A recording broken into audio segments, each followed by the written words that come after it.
To add the Dribble URL with icon on desktop and taskbar using Google Chrome, open the website URL in browser address bar. Click the three-dot menu in the top right corner of the Chrome window. Go to Cast, Save and Share. Here you can either install the page as an app or simply select the Create Shortcut button. You will have the option to name the shortcut.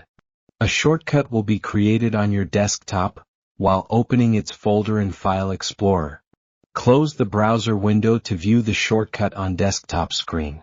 To pin the shortcut to your taskbar, right-click on it. In Windows 10 you'll see the Pin to Taskbar option directly. If you're using Windows 11, select Show More Options first, and then click on Pin to Taskbar. The procedure is exactly same in other Chromium browsers like Brave. Discover Dozro.com for free courses on graphic design, video editing, browser tips, computer tricks, and website creation. You'll also find an impressive range of products, most priced under $20.